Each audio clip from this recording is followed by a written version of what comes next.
नमस्कार मंडळी, नवीन व्हिडिओमध्ये आपलं स्वागत. आज आपण आलो आहे बारामतीपासून साधारण 30 ते 35 किलोमीटर अंतरावरती असलेल्या भिगवण येथील सुप्रसिद्ध असा मठ पाहण्याला. हवा मल्लीनाथ यांचा हा मठ आहे. मठामध्ये अनेक प्रकारच्या कलाकुसर आपल्याला पाहायला भेटते. तर चला, आपण आता मेन ठिकाणी आपण आलेलो आहे. हे बघा, आपल्याला दहीहंडीसारखं एक दिसत आहे आणि किल्ल्याची तटबंदी असलेली किंवा प्रवेशद्वार आपल्याला पाहायला भेटते. आपल्याला माझ्या पाठीमागच्या बाजूला आपल्याला ते तिकीट घर दिसते. साधारणपणे एका व्यक्तीला 25 रुपये असं तिकीट घेतलं जातं. तर आपण थोडासा परिसर पण दाखवत आहे. अशा प्रकारे आता आपण आतमध्ये आलो आहे. तर भुयारी मार्गाकडून आपण प्रवेश केलेला आहे. सुरुवातीला आपल्याला समुद्र मंथनाचं एक दृश्य पाहायला भेटतं बघा. तर छान असं दृश्य बनवले. तर तिथून पुढे आपल्याला सापाच्या तोंडातून आतमध्ये म्हणजे भुयारी मार्गामध्ये बघा जायचंय. सुरुवातीला आपल्याला पृथ्वी कशी बनवली ती पाहायला भेटते बघा. त्यानंतर आपल्याला गणपती बाप्पांचं दर्शन देखील होतंय. त्यानंतर आपल्याला पुढे गेल्यानंतर चालत थोडंसं देवकी आणि वासुदेवांना कैद केली दाखवली. परत अनेक छोटे मोठे प्रसंग दाखवलेत. आता आपण भुयारी मार्गामध्ये जात आहे. थोडासा अंधार असल्या कारणामुळे मी तुम्हाला स्पष्टपणे कसं शूट होतं हे नाही मी सांगू शकत. पण तरी पण अगदीच मूर्तिकाम अगदीच छान कलाकुसर केलेली आहे. अगदीच एखाद्या गुहेत आल्यासारखं वाटतंय. वासुदेव पण दाखवलेत आपल्याला. श्रीकृष्णांना ज्यावेळेस जन्म झाला त्यानंतर जेव्हा यमुना गंगेतून जातानाचं एक दृश्य आपल्याला पाहायला भेटतं. छोटे मोठे प्राणी पण आपल्याला पाहायला भेटतात. बेडूक, सरडे हे पाहू शकता आपल्यासमोर.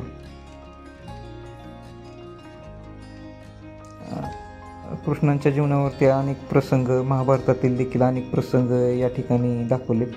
कंस मामाने श्रीकृष्णांना ज्यावेळेस मारण्यासाठी राक्षस पाठवले होते त्यापैकी काही राक्षसांचे दृश्य देखील या ठिकाणी आपल्याला पाहायला भेटतात बघा. हे पाहू शकता प्राणी असे. आणखीन एक पुढं आपल्याला दृश्य पाहायला भेटते. श्रीकृष्ण बघा राक्षसींना हे करतात.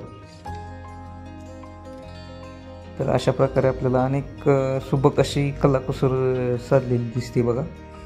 श्री शंभू महादेवांचे पण मूर्ती खूप सुंदर बनवलेली आहे.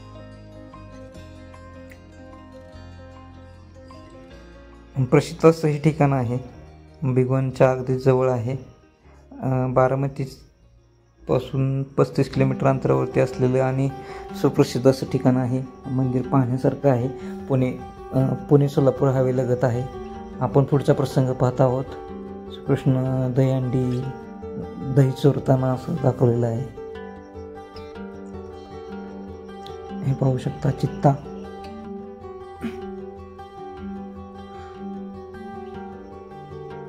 असे अनेक महाभारतातील आणि रामायणातील अनेक प्रसंग या ठिकाणी दाखवलेले आहेत.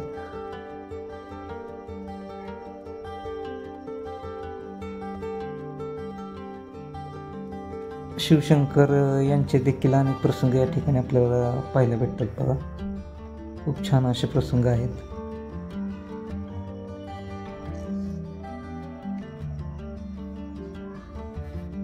या ठिकाणावरून पण आपल्याला थोडंसं वरती चढून जायचं बघा ना.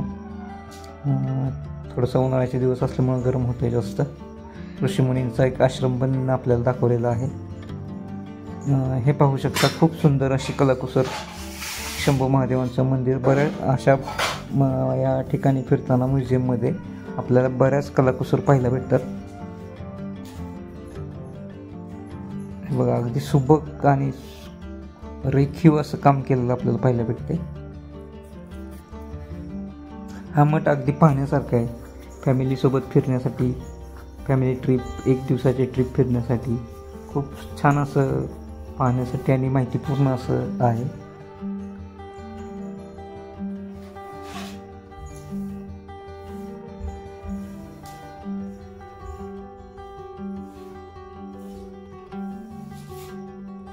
महादेव शंकरांची देखील विविध रूपं या ठिकाणी साकारलेली आपल्याला पाहायला मिळतात. ग्रामीण शैलीतील कलाकार देखील आपल्याला या ठिकाणी पाहायला भेटतात. गायन वादन अशा प्रकारचे अनेक प्रसंग आपल्याला पाहायला भेटतात. हे पाहू शकता कलाकुसर कशी बनवलेली आहे. 5 पांडव देखील दाखवलेले आहेत या ठिकाणी. मला जितकी माहिती मित्रांनो तितकी माहिती मी तुम्हाला देण्याचा प्रयत्न करत आहे. थोडासा अंधाराची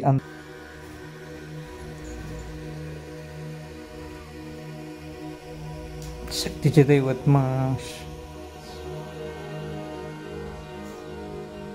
हनुमानाचं देखील मंदिर आपण पाहिलं.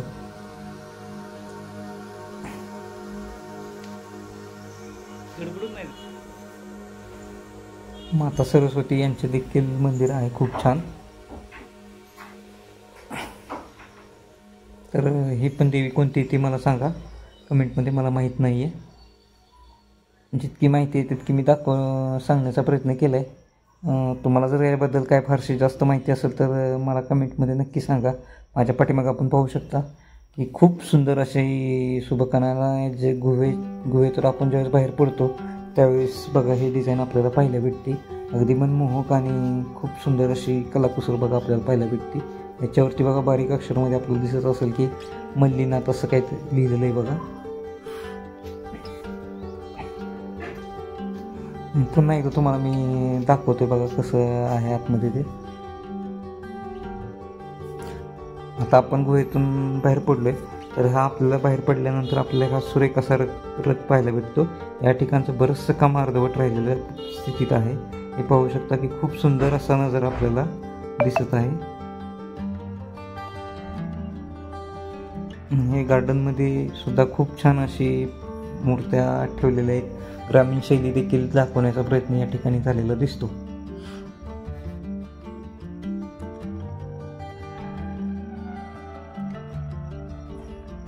महाभारतातील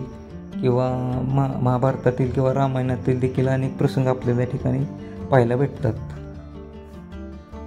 तर खूपच सुंदर असं ठिकाण आहे.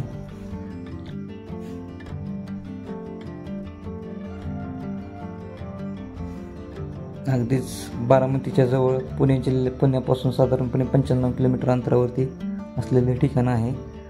हा प्रसंग आपण पाहू शकता. या ठिकाणी श्रीकृष्णांनी ज्यावेळेस गवळणींचे वस्त्रहरण केले होते त्यावेळेचा एक प्रसंग आपल्याला इथे दाखवण्यात आलेला आहे. हुबेहूब प्रसंग दाखवण्याचा प्रयत्न दिसतोय बघा. हे पाहू शकता गवळणी पुढच्या बाजूला. खूप अशी छान अशी कलाकुसर. काही ठिकाणचं मित्रांनो काम अर्धवट स्थितीत आहे काही कारणांमुळे, पण मठ अगदी पाहण्यासारखा आहे. म्युझियम मठ म्हणू किंवा म्युझियम पण आपण म्हणू शकतो. पण बरेचसे लोक या ठिकाणाला मठ या नावानेच ओळखतात आणि मल्लीनाथ यांचं एक असं ठिकाण आहे हे. तर रामायणातील देखील काही प्रसंग लवकुश आपल्याला समोर दिसत आहे. आपल्याला त्यांच्या पाठीमागे जे दिसत आहे त्या गुहेतूनच आपण आलेलो आहे. अनेक ऋषीमुनी किंवा अनेक प्रसंग असे सुंदर सुंदर मूर्ती आपल्याला या ठिकाणी पाहायला भेटतात बरं का. तर खूप सुंदर असं ठिकाण आहे हे. लवकुश ज्यावेळेस त्यांनी अश्वमेधचा घोडा सोडला होता त्यावेळेचा एक प्रसंग या ठिकाणी अगदी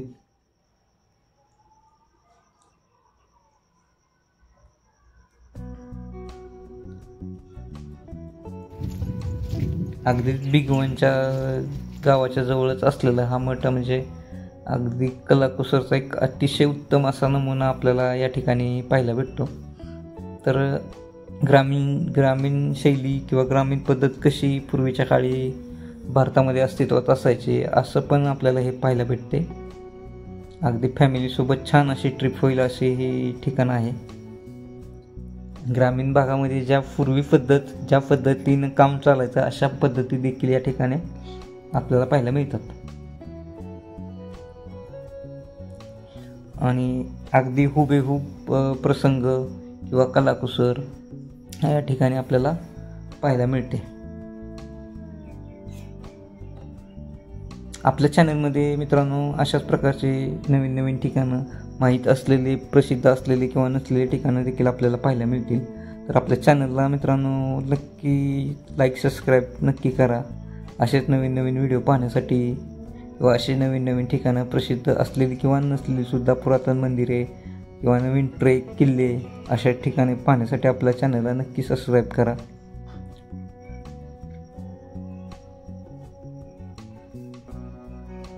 पाहू शकता आपल्यासमोर अनेक कलाकुसर पाहायला भेटते आपल्याला.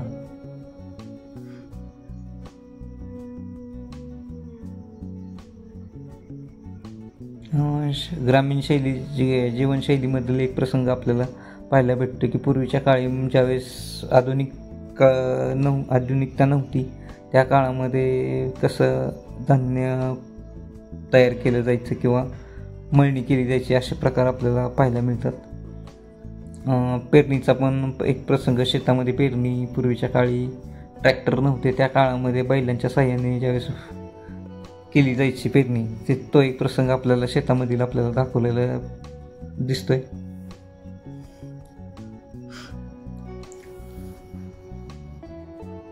खूप म्हणजे असं कलाकुसरचं एक उत्तम असं उदाहरण, नमुना म्हणता येईल. मित्रांनो संपूर्ण माहिती देण्याचा मी तुम्हाला प्रयत्न करत आहे. मला जितकी माहिती आहे तितकी माहिती मी तुम्हाला देत आहे. तुम्ही पाहू शकता की अगदी कलाकुसर पाहू शकता तुम्ही की किती नाजूक प्रकारे हे कलाकुसर केलेले आहे. तर मित्रांनो मला व्हिडिओ कसा वाटला नक्की सांगा. ह्या ठिकाणाला अवश्य भेट द्या. वेळ भेटला नक्की छान तुम्हाला माहिती भेटेल. मला जेवढी माहिती देता येईल तेवढी मी दिलेली आहे, पण तरी देखील तुम्ही नक्की ह्या ठिकाणाला व्हिजिट करा. ठिकाण अगदी खूप सुंदर आहे. या ठिकाणाला अवश्य भेट द्या. धन्यवाद. व्हिडिओ पाहिल्याबद्दल सर्वांचे मनापासून आभार. नवीन व्हिडिओमध्ये आपण असंच पुन्हा एकदा भेटूया. तर अजून थोडंसं एक ठिकाण आपलं मी दाखवतो, मग त्यानंतर मी व्हिडिओ समाप्त करतो. हे शंभू शंकरांचे